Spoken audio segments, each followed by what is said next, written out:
Elizondo's book may feature redactions. Ah, God. Okay, we've got that and a lot more to talk about today, so get in here. This is Jack with Cosmic Road. I talk about UFOs and the paranormal. Please hit like and subscribe, and let me know what you think in the comments below. Okay, let's check out this conversation between James Ian Doley and Richard Dolan. Lou Elizondo's long-awaited book is finally going to come out, probably the first quarter. Yeah, that'll be, I think, much anticipated for sure. Yeah, because I think he probably went through every DOPS or check box that he could have to put what he can. I think he even said that if there's things that they don't approve, he's going to keep the redaction there so you can see at least the surrounding conversation. They're going to keep the redactions. That's wild. I love it. And of course, Joe Murgia has a great illustration of what the book might look like. That'd be hilarious if Lou actually did that. I mean, that would be brilliant if he did, right?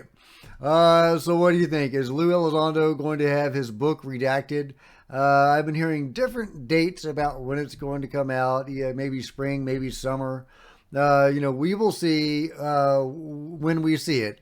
But I'm very excited for Lou's book and the documentary that I assume is going to be based on that book or surrounding that book. Either way, really awesome things in store in 2024 from Lou Elizondo. But we may have to put up with a few redactions. I'm hoping the redactions are hilarious. Like, for example, Redacted, and that's how they learned that Bigfoot was called the Don Juan of the Northwest. But let me know your favorite Redacted in the comments below. Meanwhile, Ross Coulthard throws a little cold water on the skiff with the House, with the members of the House Oversight Committee, including Tim Burchett, on the David Grush material, one hopes, or as much of it as they will let them see. But Ross Coulthard says, I think at best what they're going to get is an explanation as to why the Inspector General determined that Mr. Grush's allegations were credible and urgent. I think that's very important because a lot of people have said there's no basis to Mr. Grush's allegations. A lot of people have suggested that it's all unsourced, whereas we know that the Inspector General deposed witnesses. He actually got witnesses to come forward with evidence. So Ross is saying that they may not actually get to see that evidence, but they will at least learn why the Inspector General thought those claims were credible and urgent. Obviously, I hope Ross is wrong. It would be such a waste for Tim and the others to go into the skiff and only get that in return. That's not going to help them any. It's not going to get them a select committee if that's even still on the table. It's not going to further their conversation or their understanding. So I really, really hope that doesn't play out that way. But we will see, I think, by next Friday. So, who knows when they'll actually make public statements about it. But I would assume that we would get some public statement by next Friday. Meanwhile, did you know that according to neurosciencenews.com, mind over matter, perception of time influences wound healing? What? Perceived time significantly impacts the healing of physical wounds. Researchers found wounds healed faster when participants believed more time had passed, challenging conventional beliefs about psychological effects on physical health. Sounds a lot like the placebo effect, right? If you think you're taking something, that's beneficial, it will become beneficial. If you think more time has passed and that more healing should have taken place, time will that healing will have taken place. How does this relate to UFO stuff? Well, we talk a lot about consciousness stuff in relation to UFOs and even manifestation. So this is a possible example of that working in our daily lives. But let me know what you think in the comments below. Speaking of weird UFO stuff related to the metaphysical or consciousness-based things, Danny Sheehan is talking about how aliens work for God. What?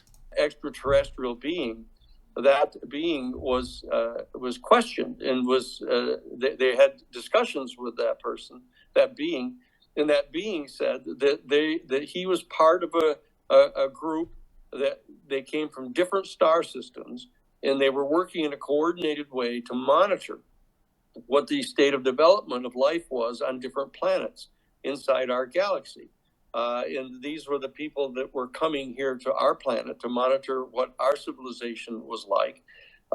And so that there was some degree of cooperation, he indicated, among those. And when he was asked, well, who's in charge there? What was the entity that was in charge of bringing those different star systems together to cooperate in this survey? And he said, well, the being said, according to the person, he said that it's something like you might refer to as God, but it's very different than you think. Very different from you think. And that's about all Danny had to say about that. Now, important to keep in mind that this is like a third-hand account, if not four hands involved. But there you go. Aliens are like the Blues Brothers. They're on a mission from God. Now, I say that jokingly, but I do talk about the confluence of the metaphysical and the spiritual and the UFO stuff all the time.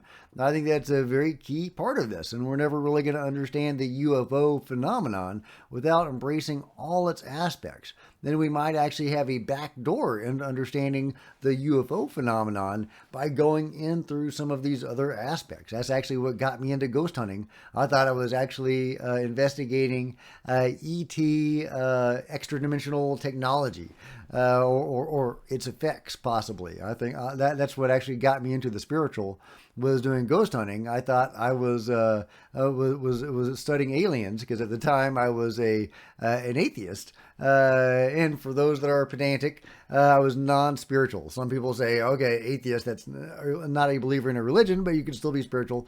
Technically, you are correct. But yes, I was a non-believer in the spiritual, a materialist, if you will. But ghost hunting opened my eyes, because I quickly realized that it wasn't alien technology that I was interacting with and encountering. And, so that started my own spiritual journey, and it's been quite a ride ever since then, and I love it. And, that's one reason I'm so eager to talk about it, is because, I know there's a lot of other people that are in the same boat that I was all those years, and that, would probably welcome interactions of the metaphysical or consciousness-based or spiritual kind. The beings, aliens, whatever they are, will talk about spiritual stuff to people all the time. I have come across countless experiencer accounts where the beings are talking about, studying auras or learning about chakras, or they'll say, study the teachings of Jesus or stuff like that. I also study near-death experiences, and you'll come across Jesus hanging out with gray aliens. So there is an interesting crossover there. I don't know about Danny Sheehan's information, even if this information is accurate, that the being said this. That's no guarantee that the being was being honest in any way.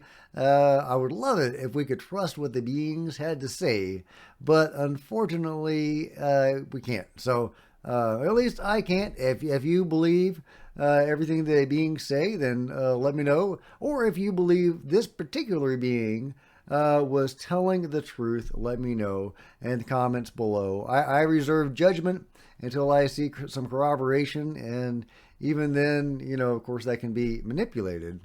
These guys can manipulate our perception of reality. And they can do all sorts of stuff. Anyway, but those are my rambling thoughts on this really intriguing soundbite from Danny Sheehan. Let me know what you think. Speaking of crazy cool stuff, Chariots of the Gods. India's Vitala Temple houses an impressive colossal chariot created in ancient times from massive granite blocks. Bizarrely, the joints in this chariot seem invisible and its wheels spin freely. Similar chariots can be found in various shrines in India, and some are so grandiose that you can even see them in photos from space. You can see that guy from space? What? I mean, if I didn't know better, I would say that was an AI-generated image. That is wild. What did they build these things for, I wonder? And it kind of looks like a pyramid, right? A pyramid with spikes on it and wheels. I don't know, but from, again, my own spiritual or metaphysical experiences, I know that the people of India were onto some stuff from personal experience. So, it makes me very curious about their culture and their beliefs and how the beings, the phenomenon, the greater phenomenon that includes the more metaphysical aspects of this, how did they influence or interact with the peoples of ancient India?